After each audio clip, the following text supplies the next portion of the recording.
Yo, what's going on, guys? CultofMush back at it with top 5 PC hardware deals of the week. As always, there's some great deals this week, so let's get right into this with number 5.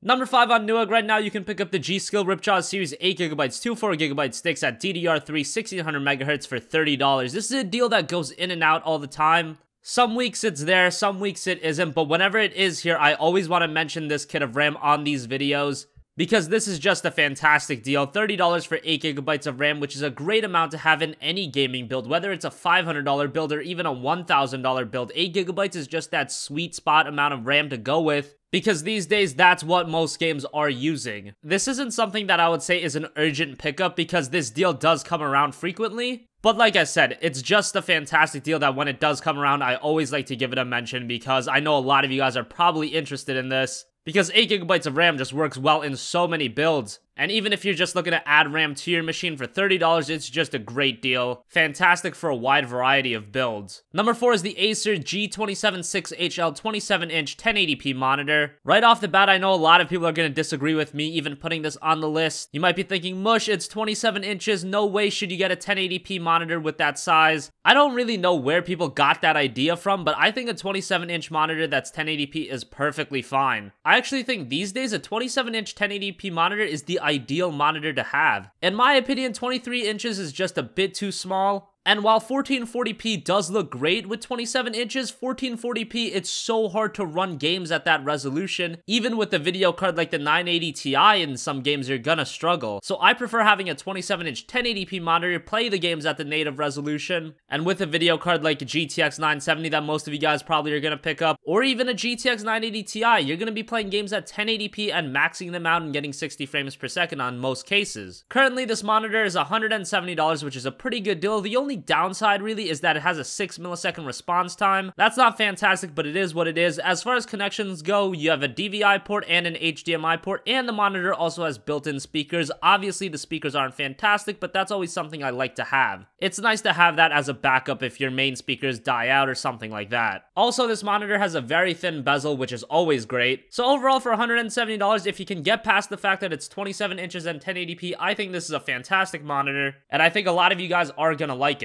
Number 3, we got a motherboard, the ASRock Fatality Gaming Z97 Killer LJ1150 motherboard. This motherboard typically goes for around $130. Right now, Newegg's got it for $110, and there's a $20 mail-in rebate knocking it down to $90. When you can get a Z97 board for sub $100, that's a very good deal. This motherboard also comes in an awesome red and black color scheme, so if that's the kind of colors you're going for, pick it up. Aesthetically, it looks fantastic, and you can do some great overclocking on this board as well. People have taken a CPU like the i5-4690K with a Hyper 212 Evo and gotten it up to 4.2 GHz, so that's a pretty good baseline to work with. And as far as exact specifications goes, it's got 4 RAM slots up to DDR3 3000, up to 32GB of max memory supported. It's got 4 SATA 6GB/s ports and onboard USB 3 headers. So overall, if you're using the mail-in rebate, you're getting a very good deal on this. And even if you're not, $110 for a Z97 board ain't bad either. Especially one that looks as great as this and has all the features this one has. And this motherboard has great reviews across the board, so definitely check it out if you're interested in a new motherboard for your PC. Rounding out the list, we have a few EVGA products. First, the power supply, we got the EVGA Bronze 600-watt power supply on Newegg right now. It's $45, and there's a $10 mail-in rebate knocking it down to $35. Typically, this PSU goes for around $55 to $60, so this is a fantastic deal. A 600-watt power supply can power things like a GTX 970 and even a 980 Ti.